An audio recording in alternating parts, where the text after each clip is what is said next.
how can I build a business or several businesses that can achieve helping 1 million American households? I've owned a regulated broker-dealer entity, 3 different registered investment advisor entities. I launched a closed-end interval fund. Just gotta go. If you're the CEO of a company, when you can align people around a vision, it's special. And I believe through the folks that I've met along the way, different industry leaders, you can learn from everyone's journey. Somewhere along the line, I started doing some soul searching. I'm like, okay, when I'm long gone, what's that going to say on my tombstone? What kind of mark am I going to leave on this world? Hi, everyone. Welcome to the very first episode, or maybe this is like the pilot, episode 0 of Vaulted Views. My name is Ray Lucia Jr., and I just wanted to welcome you guys to the show. I thought for the very first podcast episode, it would make a lot of sense for you to learn a little bit about me and my background, a little bit about my journey. And so I asked a good friend of mine, an associate colleague of mine, Emily Paup, to interview me before we move on to, greater and better things where I'm forced to interview some really awesome guests in the future. So, Emily, welcome to episode 0 of Vaulted Views. Thank you, Ray. I'm excited to be here and excited to be the first one interviewing you. So today you are in the hot seat. I'm in the hot seat. Well, I'm well prepared because as everyone's going to come to learn that when I do my podcast, I always have a glass or 2 of my favorite bourbon. 3. Slow down. Of bourbon, whiskey, scotch, maybe some nice tequila, but we'll talk a little bit about that later. Perfect. Let's talk a little bit about your background. Let your viewers know who you are, why you're doing this. So let's talk about you. Holy moly. She just wants to get right into it. So my background, let's just do the Cliff Notes version because I hope everyone will follow along and go to actually podcast episode 1 where I interview my father, which I got to tell you was really stressful for me because he's got 30 years of experience doing radio and TV and everything. And so like my origin story kind of dovetails alongside with his journey as well. And so for this episode, I've done a lot in my career the last, almost 30 years now in the financial services space. I've owned a regulated broker-dealer entity, 3 different registered investment advisor entities. I launched a closed-end interval fund, kind of one of the first of its kind, investing in non-traditional, illiquid alternative investments and creating liquidity by wrapping it into this unique fund structure that kind of provided access to non-accredited investors to what traditionally otherwise would be accredited investment vehicles, but in a pooled investment vehicle way. So, and I started off originally as an accountant in school at Loyola Marymount, left there, worked at Deloitte & Touche in Los Angeles. There must have been like 500 people, freshmen out of, first year workers at Deloitte. I had experience in auditing and tax and eventually in their personal financial planning division for some of their executives of the big companies that they work with. Left there, joined the family business. That was February of 2000. And probably not the best timing getting out of public accounting and into the world of investments right before the dot-com bubble burst. Which was a crazy experience, as a first kind of transition from one job to the next. Then I was tasked with really institutionalizing my father's business. I went out and raised some capital, built a kind of a sidecar business alongside his small financial planning practice in San Diego. Built that up over about a decade with him, then acquired the whole company from him around 2010 timeframe. And then the 2010 to the 2020 was a roller coaster ride of creating new entities and, acquiring entities and then selling entities, meeting a lot of great people along the way, managing money, traveling to New York and back, investing in some of the top asset managers in the world. So lots of experience, and I hope to bring some of those relationships and that experience from over the past, call it 25 years or so, almost 3 decades, to my podcast audience. That's an impressive resume, Ray. So, I pay her to say that, by the way. He does actually pay me, but not to say that. Oh, I thought you were going to say, but not enough. We'll talk about that off air. I wanted to ask you, you have such a resume within the wealth management space. Why did you decide to start a podcast? This is, it's a long time coming. You just don't wake up one day and say, hey, you know what? I want to be a influencer, or what do they call them? Creators now. Yeah. Content creators, and just start a podcast. And so this goes back before the pandemic. I was really trying to figure out digital marketing for one of my companies, Lucia Capital Group, because we had a long history in syndicating a radio show, and then using that radio show. My father was the host of that, and using that radio show to drive an audience to a local seminar, and he would do, call it 50 events a year. And then from that physical seminar, generate people that were interested in meeting with financial advisors. And then from there, earning the opportunity to work with people on a professional basis, converting them into long-term clients of ours. And that was the business model. And then things kind of changed. And, those that know me and my family understand what I'm saying. Things kind of changed, and we'll talk about that at some point in the future.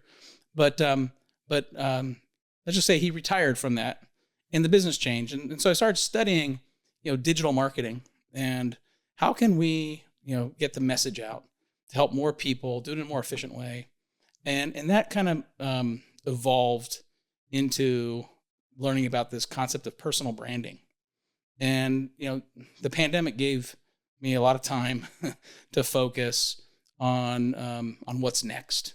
And so I started researching all these creators or influencers or whatever, and how they did things, and kind of seeing where business is really going. Like every company, if you want to be a business owner, you got to think about your company as a media company first in today's world, and a product and services company second, right? And so people really buy from people. They don't buy from companies. And I learned all this stuff through my research. And that's when I decided, you know what? I got to be the front guy, and not the fall guy. Although I used to watch that movie, TV show growing up. I just saw the movie, actually. It's a new movie out, Fall Guy. Yeah, there's a Fall. Yeah, my daughter wanted to watch it at home. We watched it. It's actually pretty good, pretty funny. But you got to be, if you're the CEO of a company, you got to be the front guy, not the back guy. And I was a CPA, kind of introverted, numbers, workflow, process, right? And my father was the front guy. He was the lead singer on the stage. He was rocking and rolling, pumping everybody up, getting them excited, getting them motivated to take action, whatever action that was, to help themselves, hopefully with our company. But he was that guy. And then the light bulb turned on, and I went, oh my God, I need to be the front guy too, because I've got, dozens and dozens of employees and their families that, I look like I'm responsible for.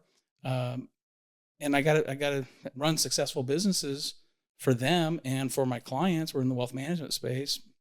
And so in order to be successful long-term, I need to change the view of how businesses are built. And, and so if you guys are new to this, you're going to start seeing more founders kind of building their personal brand and talking about themselves and their businesses and their mission and their purpose through vehicles like this. And that inspired me. And so here I am. I'm doing it. And they say, you just got to go, right? Like, don't hesitate. You just got to jump into it. And so episode 0. You talked a little bit about personal branding, and I wanted to go into that a little bit more about, what you've learned along this process. I know people talk, all the creators out there about, ideal customer profile. Can you go into that a little bit more? Sure. Like, what I learned over this short journey, a few years of studying this, is to be a successful creator, you got to understand your customer, right? And they call it an ideal customer profile. And so you think about, Bob and Susie and their age, whatever, 55, and they're 5 years from retirement, and they both go to church, and they've got 2 kids, and they're adult kids. And anyway, so you map all this stuff out. What are their problems, right? What are their issues, right? You identify what those are, and then your job as the creator is to solve those problems by delivering content, making it interesting. And that's that's an oversimplified version of trying to identify your ideal customer profile. In order to create content, whether it's a podcast or LinkedIn posts or Twitter or whatever social media channel that you may be on. X, sorry. Oh yeah, sorry, Yep. Elon, it's X now. So it's really about creating content for the audience that you wish to ultimately sell products to or services to, right? My struggle is, well, I'm not selling anybody anything. I mean, I am indirectly through my companies, but directly, I mean, I promise everybody there's not going to be a course, some sort of offer, a community or anything like that I'm building for this Vaulted Views podcast. It's really about getting my name out and building my personal brand. And that could come from, business owners that I know in various industries, the financial advisors that I help and support, through my various entities, right?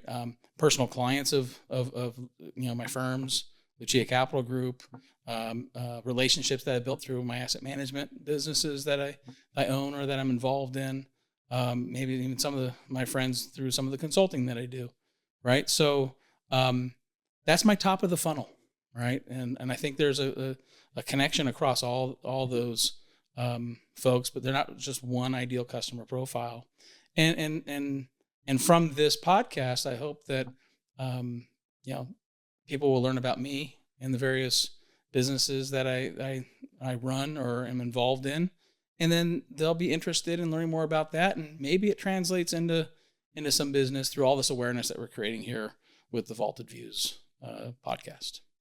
And that's my thought about ideal customer profile. So I don't really have an ideal customer profile, but this is like really more top of the funnel. And perhaps maybe this will expand into something where it's a little bit more targeted. Maybe I'll start creating some content specifically for financial advisors and how I can help you guys that are out there, achieve your first $100 million under management, right? That's like every financial advisor's, goal, hit that milestone, right, in their careers. Or maybe if you're an investor and you're looking to retire or build your portfolio or even sell your business, through one of my entities, I can end up introducing you to a financial advisor that can help guide you through that process, right? And so, or maybe if you're even a mutual fund company or a hedge fund or whatever, I can introduce you to some of my asset management businesses, and you could partner with them in one way, shape, or form. And so there's lots of different ways and lots of different relationships that I have out there. And so I've got a lot to offer. It's not just in one real little tiny category. And so we'll see how this whole thing goes. I did want to mention one thing. You said something about your mission, vision. I know you've got a really big goal for you personally. So let's talk about that. Yeah. So, somewhere along the line, I started doing some soul searching. I'm like, okay, when I'm long gone, like what's that going to say on my tombstone? What kind of mark am I going to leave on this world?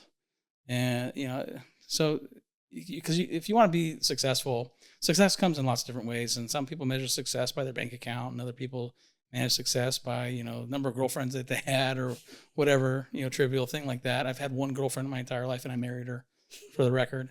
So I don't measure that. Success is just about leading a good life and helping people. Right. And, if I can help more people, and improve their lives, right? That's how I define success long term. And so, but what does that really mean in terms of like mission, vision, and how do I rally or connect all of what I'm doing into one thing. And so I'm doing some soul searching. This is over the past year or so, and trying to figure out, okay, well, I run a wealth management business. I run a wealth management platform business.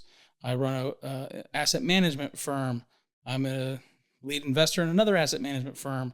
I'm launching a fintech company. I am involved in a monthly CEO kind of executive peer group thing. And, how do all these things really kind of connect together in that ultimate kind of tombstone, message, right? And so, and then I thought about Elon Musk, and Elon, I know he's a big fan of mine. I mean, he watches Vaulted Views every week. Yeah, I mean, hey, Elon, how you doing? No, I'm just kidding. But maybe. But here's a dude, like, I mean, he's obviously one of the most successful people ever to walk the face of this earth. Runs a lot of great companies, but he has this like big, huge goal, this vision of like, I don't know, changing humanity or improving the world. I mean, it's just like this massive vision that really only he can kind of tackle, right? And I don't want to set my vision like so high that it's unachievable, but I've also learned through a lot of my my business friends and coaching and stuff that I've been involved in over the years, like you got to set like this big goal, right? And actually some fancy pants guy wrote a book or something along the way that called it a big, hairy ass goal, a BHAG. You got to have a BHAG if you want to, rally your troops and, achieve success, right? So what's my BHAG? And so I'm looking at all my entities and all the activities that I'm doing, and it's really about how can I build a business or several businesses that can achieve helping 1 million American households, right? Whoa. It's a lot of people. 1 million American households. Yeah. So huge. And then I'm like, well, I can't personally do that. Right. Maybe, Lucia Capital Group, it's a wealth management firm. I mean, that's a lot of financial advisors and a lot of clients. I don't know if there is one that services single firm like that services 1 million Americans.